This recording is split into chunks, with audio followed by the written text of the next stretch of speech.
أعوذ بالله من الشيطان الرجيم. بسم الله الرحمن الرحيم.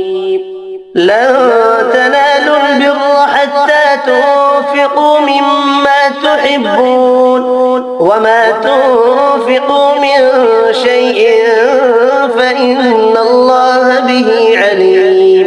كل الطعام كان حلا لبني إسرائيل إلا ما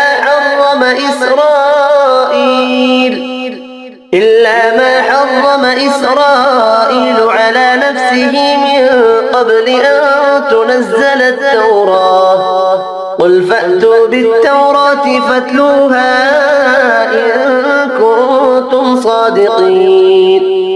فمن افترى على الله الكذب من بعد ذلك فأولئك هم الظالمون. قل صدق الله. فاتبعوا ملة إبراهيم حنيفا وما كان من المشركين. إن أول بيت وضع للناس للذي ببكة مباركا وهدى للعالمين. فيه آيات بينات مقام إبراهيم ومن دخله كان آمنا. ولله على الناس حج البيت من استطاع إليه سبيلا ومن كفر فإن الله غني عن العالمين. قل يا أهل الكتاب لم تكفرون بآيات الله والله شهيد على ما تعملون. قل يا أهل الكتاب لم تصدون عن سبيل الله من آمن تبغونها عوجا وأنتم شهداء وما الله بغافل عما تعملون. يا أيها الذين آمنوا إن تطيعوا فريقا من الذين أوتوا الكتاب يردوكم بعد إيمانكم كافرين.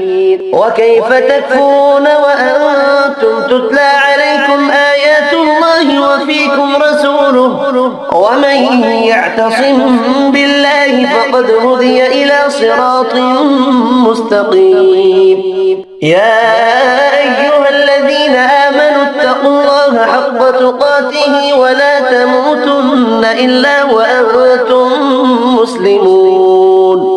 واعتصموا بحبل الله جميعا ولا تفرقوا. واذكروا نعمة الله عليكم إذ كنتم أعداء فألف بين قلوبكم فأصبحتم بنعمته إخوانا وكنتم على شفا حفرة من النار فأنقذكم منها. كذلك يبين الله لكم آياته لعلكم تهتدون. ولتكن منكم أمة يدعون إلى الخير ويأمرون بالمعروف وينهون عن المنكر وأولئك هم المفلحون. ولا تكونوا كالذين تفرقوا واختلفوا من بعد ما جاءهم البينات وأولئك لهم عذاب عظيم. يوم تبيض وجوه وتسود وجوه فأما الذين اسودت وجوههم أكفرتم بعد إيمانكم فذوقوا العذاب بما كنتم تكفرون. وأما الذين ابيضت وجوههم ففي رحمة الله هم فيها خالدون. تلك آيات الله نتلوها عليك بالحق وما الله يريد ظلما للعالمين. ولله ما في السماوات وما في الأرض وإلى الله ترجع الأمور.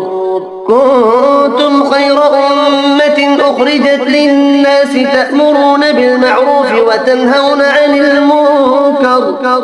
وتنهون عن المنكر وتؤمنون بالله ولو آمن أهل الكتاب لكان خيرا لهم منهم المؤمنون وأكثرهم الفاسقون لن يضروكم إلا أذى وإن يقاتلوكم يولوكم الأدبار ثم لا ينصرون ضربت عليهم الذلة أينما ثقفوا إلا بحبل من الله وحبل من الناس وباءوا بغضب من الله وضربت عليهم المسكنة ذلك بأنهم كانوا يكفرون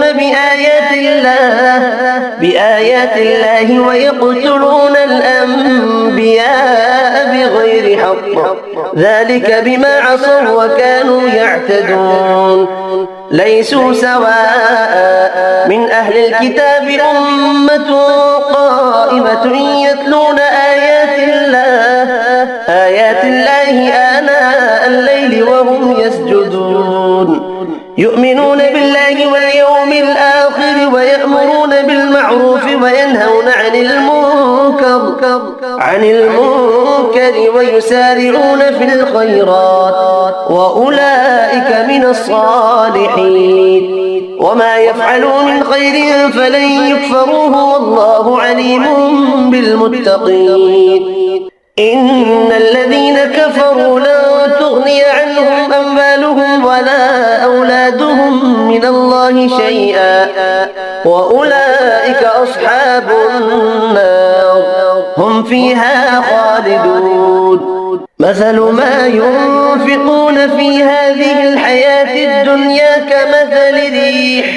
كمثل ريح فيها صر أصابت حرث قوم ظلموا أنفسهم فأهلكت وما ظلمهم الله ولكن أنفسهم يظلمون يا أيها الذين آمنوا لا تتخذوا بطانة من دونكم لا يألونكم خبالا ودوا ما عنتم قد بدت البغضاء من أفواههم وما تخفي صدورهم أكبر قد بينا لكم الآيات إن كنتم تعقلون ها أنتم أولئك تحبونهم ولا يحبونكم وتؤمنون بالكتاب كله وإذا لقوكم قالوا آمنا وإذا خلوا عضوا عليكم الأنامل من الغيظ قل موتوا بغيظكم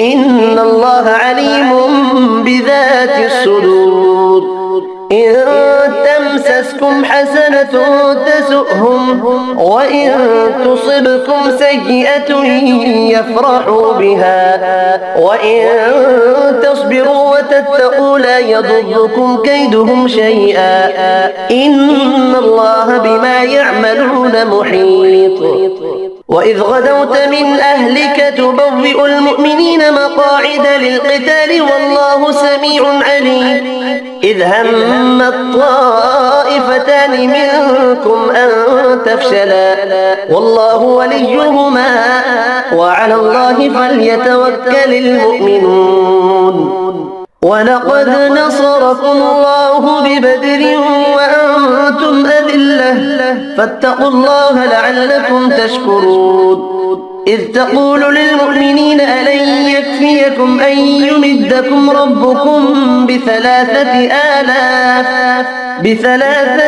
آلاف من الملائكة منزلين بلى إن تصبروا وتتقوا ويأتوكم من فورهم هذا يمددكم ربكم بخمسة آلاف من الملائكة مسومين وما جعله الله إلا بشرى لكم ولتطمئن قلوبكم به وما النصر إلا من عند الله العزيز الحكيم ليقطع طرفا من الذين كفروا أو يكبتهم فينقلبوا خائبين.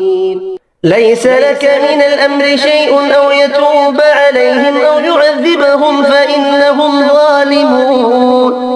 ولله ما في السماوات وما في الأرض، يغفر لمن يشاء ويعذب من يشاء، والله غفور رحيم. يا أيها الذين آمنوا لا تأكلوا الربا أضعافا مضاعفة واتقوا الله لعلكم تفلحون.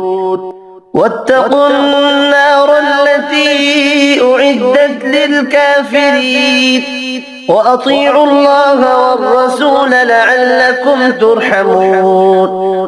وسارعوا إلى مغفرة من ربكم وجنة عرضها السماوات والأرض أعدت للمتقين الذين ينفقون في السراء والضراء والكاظمين الغيظ والعافين عن الناس، والله يحب المحسنين. والذين إذا فعلوا فاحشة أو ظلموا أنفسهم ذكروا الله فاستغفروا لذنوبهم، ومن يغفر الذنوب إلا الله ولم يصروا على ما فعلوا وهم يعلمون، أولئك جزاؤهم مغفرة من ربهم وجنات تجري من تحتها الأنهار خالدين فيها، ونعم أجر العاملين. قد خلت من قبلكم سنن فسيروا في الأرض فانظروا كيف كان عاقبة المكذبين. هذا بيان للناس وهدى وموعظة للمتقين. ولا تهنوا ولا تحزنوا وأنتم الأعلون إن كنتم مؤمنين. إن يمسسكم قرح فقد مس القوم قرح مثله، وتلك الأيام نداولها بين الناس، وليعلم الله الذين آمنوا ويتخذ منكم شهداء، والله لا يحب الظالمين. وليمحص الله الذين آمنوا ويمحق الكافرين. أم حسبتم أن تدخلوا الجنة ولما يعلم الله الذين جاهدوا منكم ويعلم الصابرين. ولقد كنتم تمنون الموت من قبل أن تلقوه فقد رأيتموه وأنتم تنظرون. وما محمد إلا رسول قد خلت من قبله الرسل، أفإن مات أو قتل انقلبتم على أعقابكم، ومن ينقلب على عقبيه فلن يضر الله شيئا، وسيجزي الله الشاكرين. وما كان لنفس أن تموت إلا بإذن الله كتابا مؤجلا، ومن يرد ثواب الدنيا نؤته منها، ومن يرد ثواب الآخرة نؤته منها، وسنجزي الشاكرين. وكأي من نبي قاتل معه ربيون كثير فما وهنوا لما أصابهم في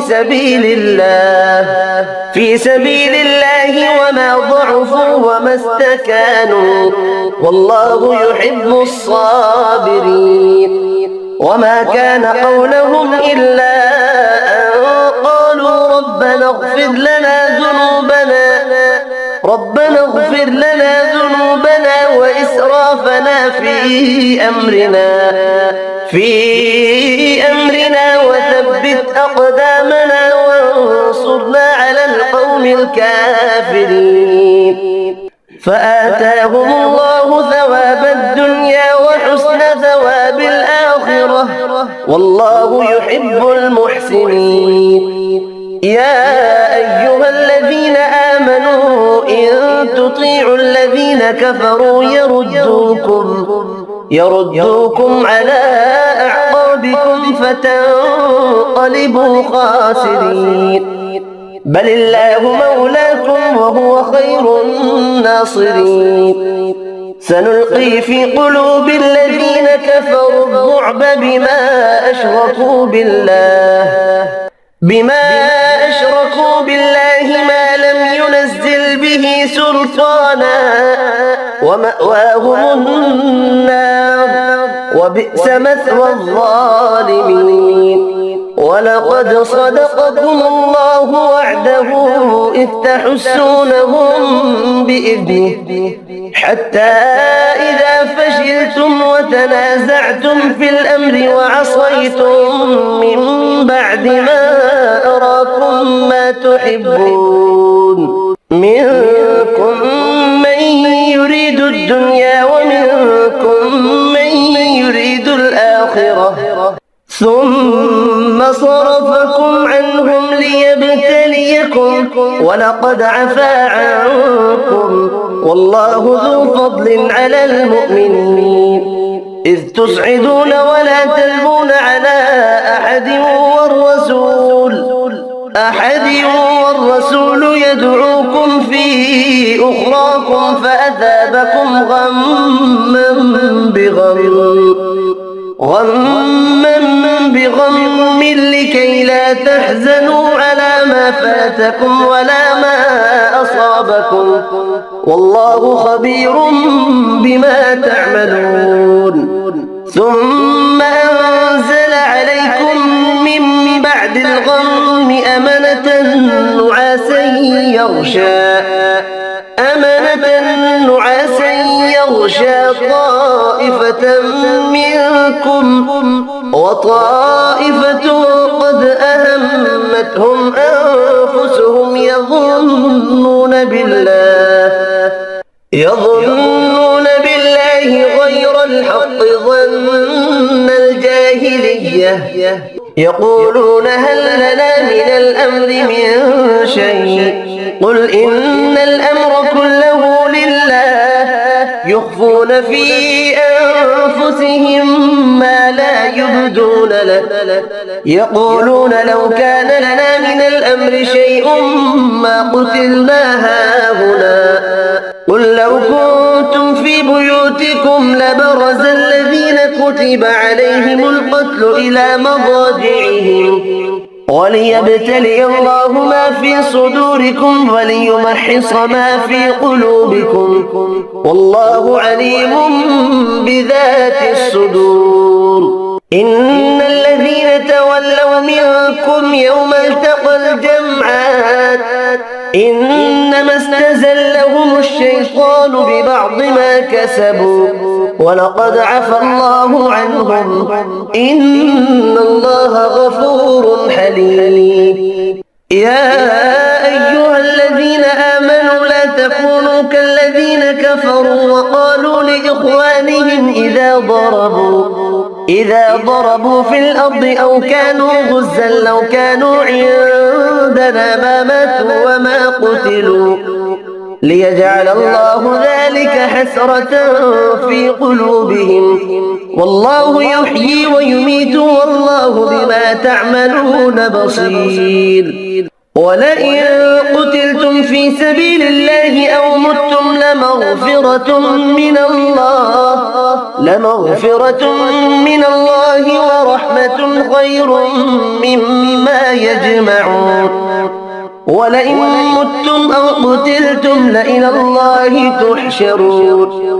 فبما رحمة من الله لنت لهم ولو كنت فظا غليظ القلب لانفضوا من حولك فاعف عنهم واستغفر لهم وشاورهم في الأمر فإذا عزمت فتوكل على الله إن الله يحب المتوكلين إن ينصركم الله فلا غالب لكم وإن يخذلكم فمن ذا الذي ينصركم من بعده وعلى الله فليتوكل المؤمنون وما كان لنبي أن يغل ومن يغل يأت بما غل يوم القيامة ثم توفى كل نفس ما كسبت وهم لا يظلمون أفمن اتبع رضوان الله كمن باء بسخط من الله ومأواه جهنم وبئس المصير هم درجات عند الله والله بصير بما يعملون لقد من الله على المؤمنين إذ بعث فيهم رسولا من أنفسهم يتلو عليهم آياته ويزكيهم ويعلمهم الكتاب والحكمة وإن كانوا من قبل لفي ضلال مبين أولما أصابتكم مصيبة قد أصبتم مثليها قلتم أنى هذا قل هو من عند أنفسكم إن الله على كل شيء قدير وما أصابكم يوم التقى الجمعان فبإذن الله وليعلم الذين نافقوا وقيل لهم تعالوا قاتلوا في سبيل الله أو ادفعوا قالوا لو نعلم قتالا لاتبعناكم هم للكفر يومئذ أقرب منهم للإيمان يقولون بأفواههم ما ليس في قلوبهم والله أعلم بما يكتمون الذين قالوا لإخوانهم وقعدوا لو أطاعونا ما قتلوا قل فادرءوا عن أنفسكم الموت إن كنتم صادقين ولا تحسبن الذين قتلوا في سبيل الله أمواتا بل أحياء عند ربهم يرزقون فرحين بما آتاهم الله من فضله ويستبشرون بالذين لم يلحقوا بهم من خلفهم ألا خوف عليهم ولا هم يحزنون يستبشرون بنعمة من الله وفضل وأن الله لا يضيع أجر المؤمنين الذين استجابوا لله والرسول من بعد ما أصابهم القرح للذين أحسنوا منهم واتقوا أجر عظيم الذين قال لهم الناس إن الناس قد جمعوا لكم فاخشوهم فزادهم إيمانا وقالوا حسبنا الله ونعم الوكيل فانقلبوا بنعمة من الله وفضل لم يمسسهم سوء واتبعوا رضوان الله والله ذو فضل عظيم إنما ذلكم الشيطان يخوف أولياءه فلا تخافوهم وخافون إن كنتم مؤمنين ولا يحزنك الذين يسارعون في الكفر إنهم لن يضروا الله شيئا شيئا يريد الله ألا يجعل لهم حظا في الآخرة ولهم عذاب عظيم. إن الذين اشتروا الكفر بالإيمان لن يضروا الله شيئا ولهم عذاب أليم. ولا يحسبن الذين كفروا أنما نملي لهم خير لأنفسهم إنما نملي لهم ليزدادوا إثما ولهم عذاب مهين. ما كان الله ليذر المؤمنين على ما أنتم عليه حتى يميز الخبيث من الطيب وما كان الله ليطلعكم على الغيب ولكن الله يجتبي من رسله من يشاء فآمنوا بالله ورسله وإن تؤمنوا وتتقوا فلكم أجر عظيم. ولا يحسبن الذين يبخلون بما آتاهم الله من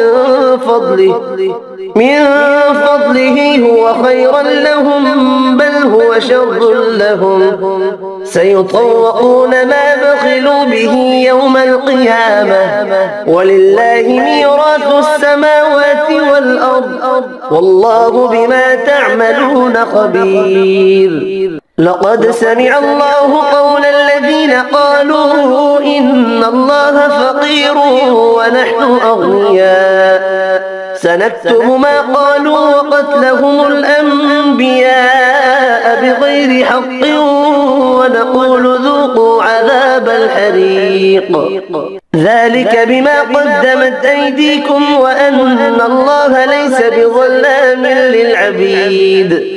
الذين قالوا إن الله عهد إلينا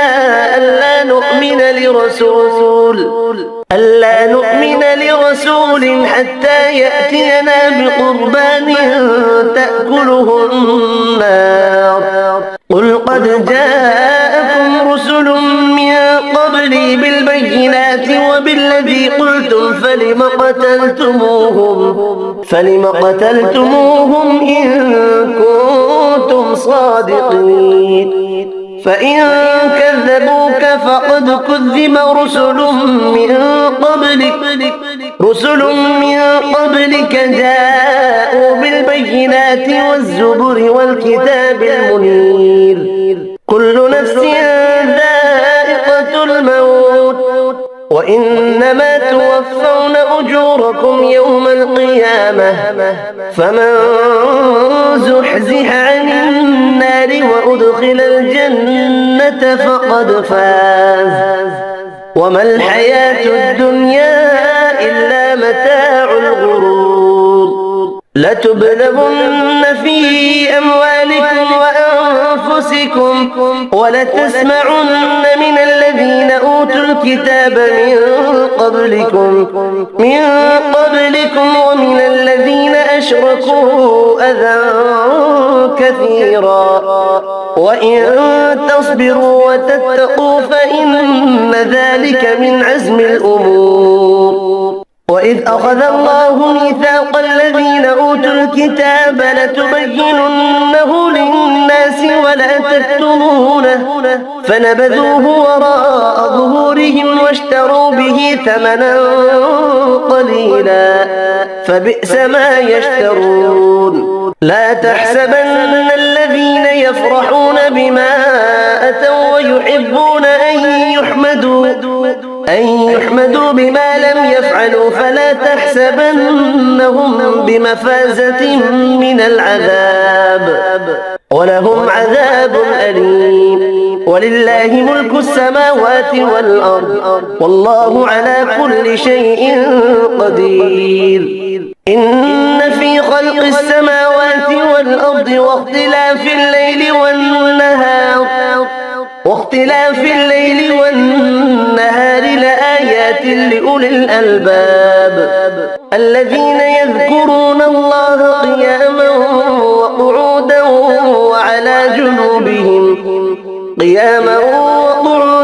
وعلى جنوبهم ويتفكرون في خلق السماوات والأرض ربنا ما خلقت هذا باطلا سبحانك فقنا عذاب النار ربنا إنك من تدخل النار فقد أخزيته وما للظالمين من أنصار ربنا إننا سمعنا مناديا ينادي للإيمان أن آمنوا بربكم فآمنا ربنا فاغفر لنا ذنوبنا وكفر عنا سيئاتنا وتوفنا مع الأبرار ربنا وآتنا ما وعدتنا على رسلك ولا تخزنا يوم القيامة إنك لا تخلف الميعاد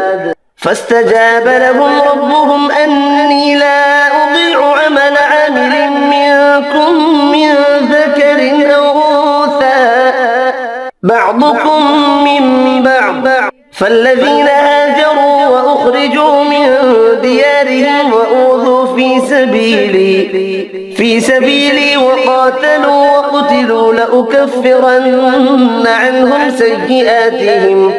عنهم سيئاتهم ولأدخلنهم جنات تجري من تحتها الأنهار ثوابا من عند الله والله عنده حسن الثواب لا يغرنك تقلب الذين كفروا في البلاد متاع قليل ثم مأواهم جهنم وبئس المهاد لكن الذين اتقوا ربهم لهم جنات تجري من تحتها الأنهار خالدين فيها نزلا من عند الله وما عند الله خير للأبرار وإن من أهل الكتاب لمن يؤمن بالله وما أنزل إليكم وما أنزل إليهم خاشعين لله لا يشترون بآيات الله ثمنا قليلا أولئك لهم أجرهم عند ربهم إن الله سريع الحساب يا أيها الذين آمنوا اصبروا وصابروا ورابطوا واتقوا الله لعلكم تفلحون بسم الله الرحمن الرحيم يا أيها الناس اتقوا ربكم الذي خلقكم من نفس واحدة وخلق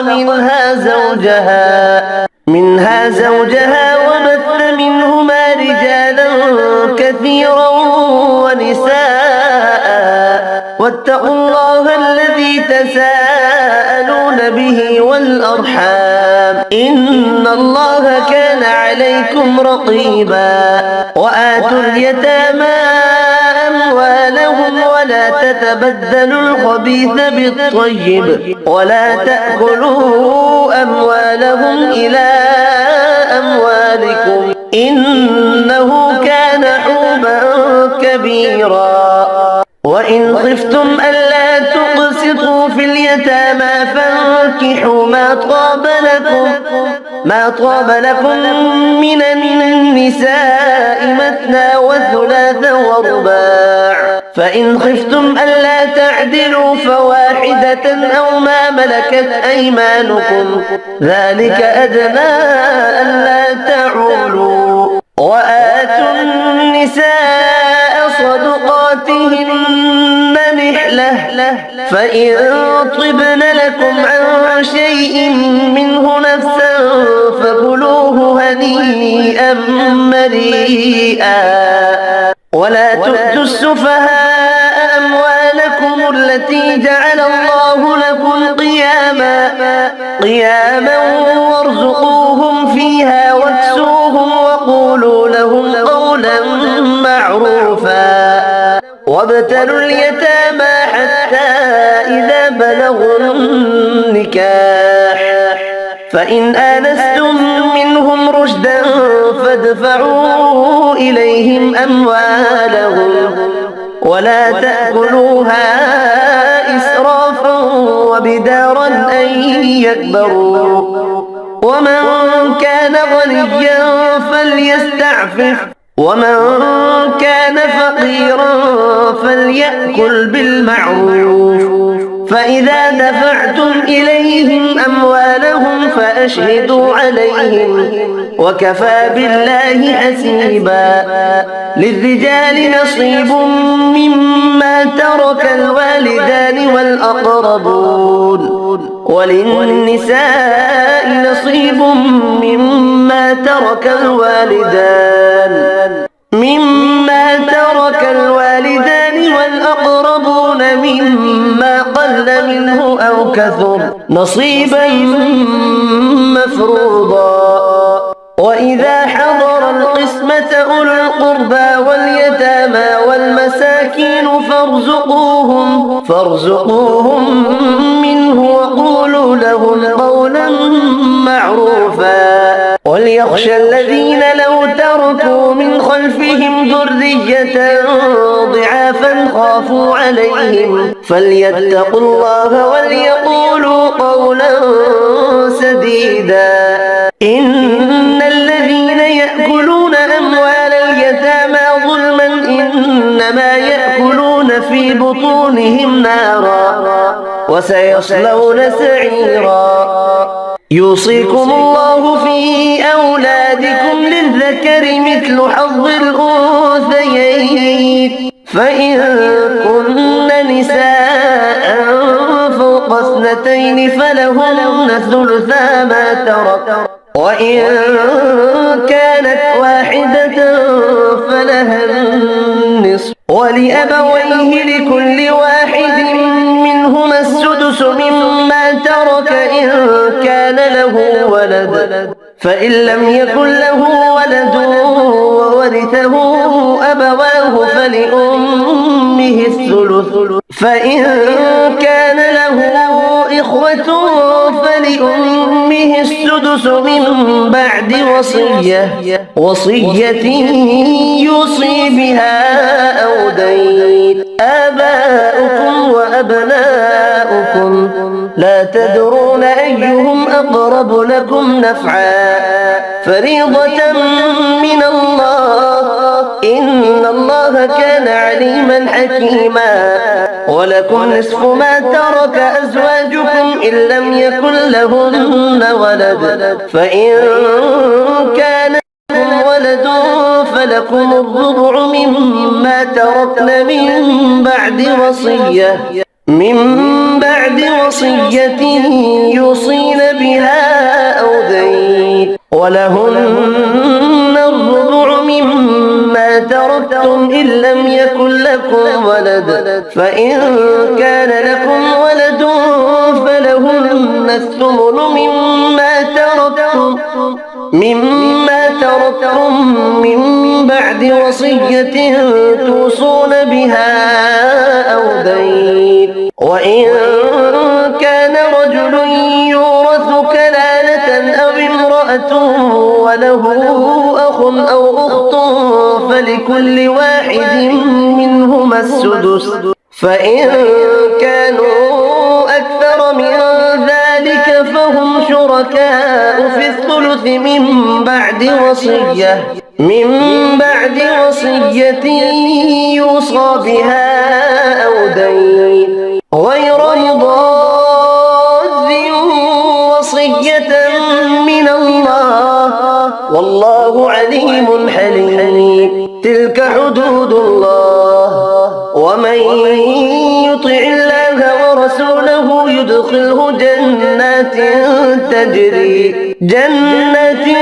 تجري من تحتها الأنهار خالدين فيها، وذلك الفوز العظيم. ومن يعص الله ورسوله ويتعد حدوده يدخله نارا خالدا فيها وله عذاب مهين. واللاتي يأتين الفاحشة من نسائكم فاستشهدوا عليهن 4 منكم، فإن شهدوا فأمسكوهن في البيوت حتى يتوفاهن الموت أو يجعل الله لهن سبيلا. واللذان يأتيانها منكم فآذوهما، فإن تابا وأصلحا فأعرضوا عنهما، إن الله كان توابا رحيما. إنما التوبة على الله للذين يعملون السوء بجهالة ثم يتوبون من قريب فأولئك يتوب الله عليهم، وكان الله عليما حكيما. وليست التوبة للذين يعملون السيئات حتى إذا حضر أحدهم الموت قال إني تبت الآن ولا الذين يموتون وهم كفار أولئك أعتدنا لهم عذابا أليما. يا أيها الذين آمنوا لا يحل لكم أن ترثوا النساء كرها ولا تعضلوهن لتذهبوا ببعض ما آتيتموهن إلا أن يأتين بفاحشة مبينة، وعاشروهن بالمعروف، فإن كرهتموهن فعسى أن تكرهوا شيئا ويجعل الله فيه خيرا كثيرا. وإن أردتم استبدال زوج مكان زوج وآتيتم إحداهن قنطارا فلا تأخذوا منه شيئا، أتأخذونه بهتانا وإثما مبينا. وكيف تأخذونه وقد أفضى بعضكم إلى بعض وأخذن منكم ميثاقا غليظا. ولا تنكحوا ما نكح آباؤكم من النساء إلا ما قد سلف إنه كان فاحشة ومقتا وساء سبيلا. حرمت عليكم أمهاتكم وبناتكم وأخواتكم وعماتكم وخالاتكم وبنات الأخ وبنات الأخت وأمهاتكم اللاتي أرضعنكم وأخواتكم من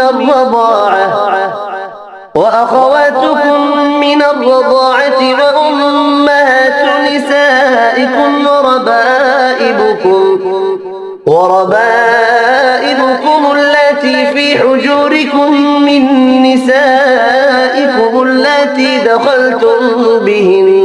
دخلتم بهن فإن لم تكونوا دخلتم بهن فلا جناح عليكم. وحلائل أبنائكم الذين من أصلابكم وأن تجمعوا بين الأختين إلا ما قد سلف إن الله كان